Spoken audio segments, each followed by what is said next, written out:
Have you ever had somebody ask for your help and then not follow through? I know how it feels. And as a runner, we obviously know what we're doing in terms of training and in terms of diet and weight loss and things like that. So you get approached quite a lot. And I'm going to talk to you about a very personal situation, but I also got a comment below, which I'll read to you. I'm using your strategy from Atomic Habits with a friend who's a daily boozer, who was a bit of a runner but stopped because of health issues. Ironic. I'm hitting my head against the wall to persuade him that exercise will help, but he's full of excuses.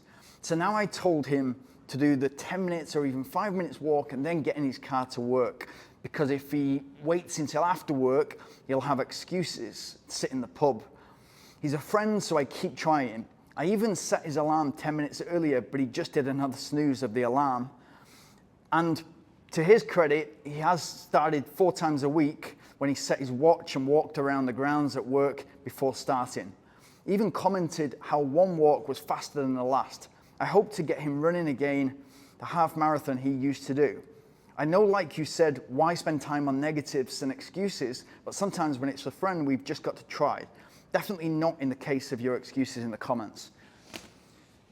And that was off the back of a recent video I made about coaching kids and sort of having motivated, unmotivated kids, physically fit kids, unfit kids, and how it was much more rewarding to deal with kids that didn't have an athletic ability or didn't have a running ability, but were motivated, that got it done. Now, I had a situation with my sister where every couple of years she'd approach me for a diet plan and a running plan or a walking plan, and then just disappear after I'd put the time and effort into writing a plan and writing diet, etc.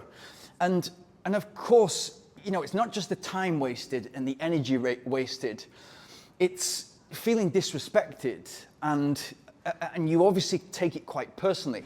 So after she'd done this 2 or 3 times, and it was literally every year, every 2 years, then what I did was, okay, I'll help you, but bear in mind that this is the 3rd or 4th time.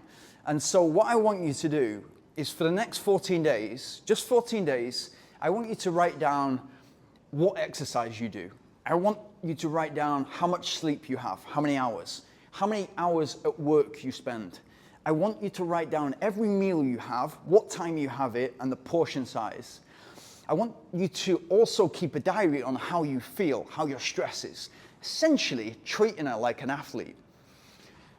And then what you get is, first couple of times she failed, and then all of a sudden, I get 14 days of her diary, all those different things. And so I've tested her commitment, and she's passed for the first time.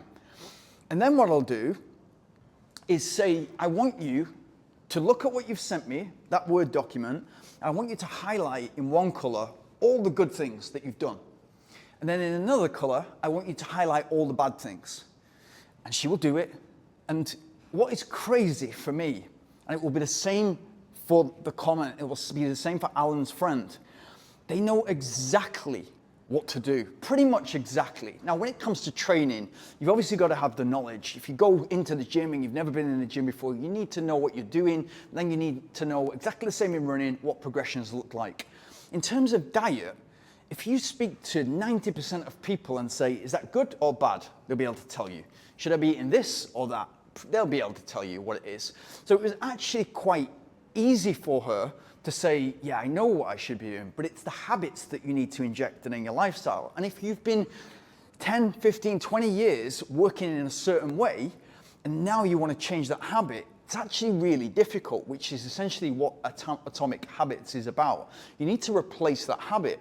And for her, with diet and hydration, it was like we've got to initially force this and make it happen for the first 30 to 40 days, really with a lot of energy, not just that initial motivation, which will die out. We've got to turn that initial motivation into discipline and into consistency. And to do that, we've really got to get her seeing the results as quickly as possible. So that looks like, okay, instead of going shopping when you're super hungry, you go online and you shop, and once you've had a full meal and you shop for all the good things. It's not actually that difficult. When you're at work, you've got a bottle of water. that's on your table. You know how much you're supposed to drink, you know about electrolytes, and there's a little bit of knowledge that you need to inject, but it's there.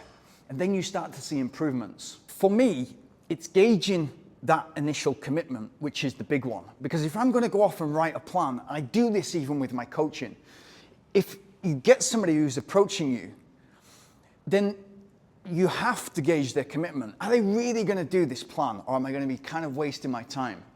I don't just want to take money off people and then just send them off with a plan and then it doesn't happen. I've had it before with people, and I've not gauged that initial commitment, how much they really want it. And that's what I really want. I want to work with people that want to make big gains in their running and look at the whole picture. And therefore, it's a very, very detailed conversation. You need to know a lot of stuff. And it's not just a case of, okay, where are you at and where do you want to be? It's much more detailed than that.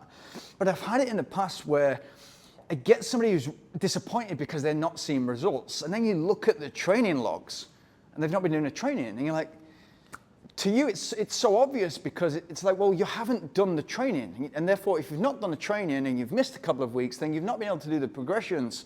And so to you, and to me, it's actually quite mind-blowing.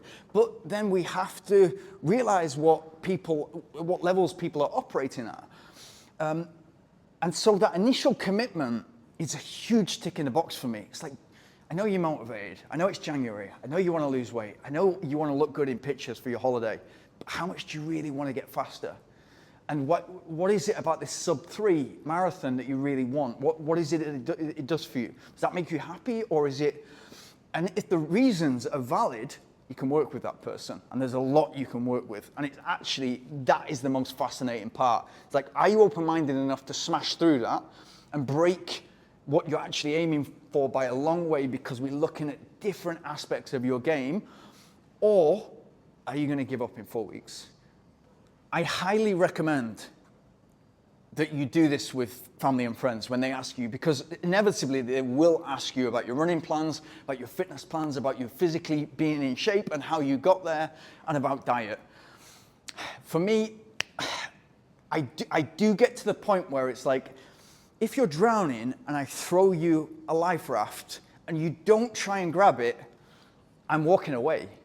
I have to walk away because for me, those people are everywhere. And I'm not working at the slowest person's pace. I can't do it to myself because it's not where I'm optimal. It's not where I'm most useful. But when it comes to family and friends, you're going to dive in the water and you're going to rescue them. So that's, I guess, the difficult component. What do you think? Have you had situations like that? Is it frustrating for you? Have you had situations where you've made it work? Would love to know your comments.